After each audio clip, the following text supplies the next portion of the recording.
こんにちは、生活便利グッズハンターカメさんです。今回ご紹介するのは、ダイソーのワイヤーネットと突っ張り棒を使った工具不要の壁面収納です。空きスペースを有効活用できるだけでなく、見た目もすっきりおしゃれになるんです。たった5分で設置できるので、最後まで見ていってくださいね。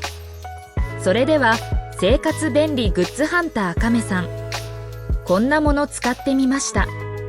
チャンネルスタートです。我が家にある唯一のクローゼット。その中に未使用のインナーやソックスなどを保管しているスペースがあるんですが、ここがもう何とも微妙に無駄で機能的ではないんです。積み重ね収納なので取り出しも面倒ですし、統一感に欠け、見た目もいまいちなんです。棚には空きスペースがあるものの、ボックス類に収納するとワンアクションで取り出せなくなって不便。そこで目をつけたのが壁の空きスペースなんです。設置方法はとても簡単です。まずクローゼットの扉にある約9ミリほどの枠を利用して突っ張り棒を壁に設置します。ほら、こんな感じになります。で、突っ張り棒に S 字フックを引っ掛け、そこにワイヤーネットを吊るせばもう出来上がりなんです。どうですか？以前の収納とは見た目が大違いですよね。まるでショップのディスプレイみたいに。ちょっとおしゃれ感アップしたと思いませんか？しかもクローゼットの入り口付近に設置したので、クローゼットの奥まで入らなくてもさっと取り出し収納ができるんです。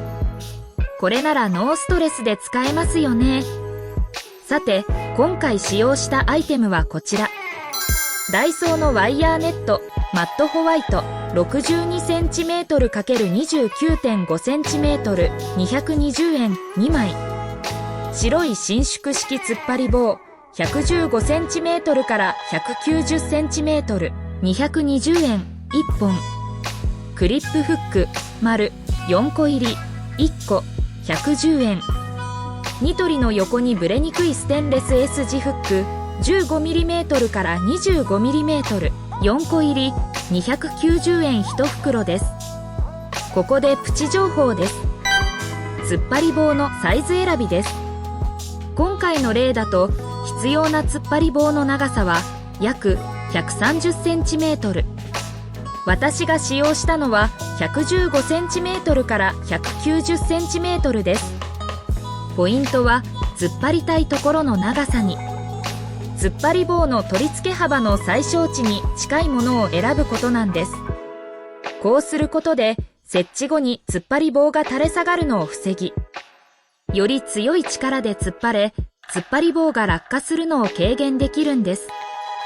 今回突っ張り棒を設置したところはドア枠なので、突っ張っている部分が全て面に接しているわけではありません。そのためあまり重たいものをかけられませんが、工夫次第でクローゼット内を有効活用できましたし、出し入れの機能性がアップし、見た目もちょっと良くなったことで、快適な生活に一歩近づきました。突っ張っている部分すべてが面に接していれば、帽子やトートバッグなどもかけることができます。皆さんもデッドスペースを有効活用して、使いやすい収納空間を想像してみてはいかがでしょうか。以上で今回の動画は終了となります。この動画が少しでも参考になった、面白かったと感じていただけたなら、ぜひチャンネル登録と高評価をお願いします。生活便利グッズハンターカメさん、こんなもの使ってみました。でした。では、次回の動画でまたお会いいたしましょう。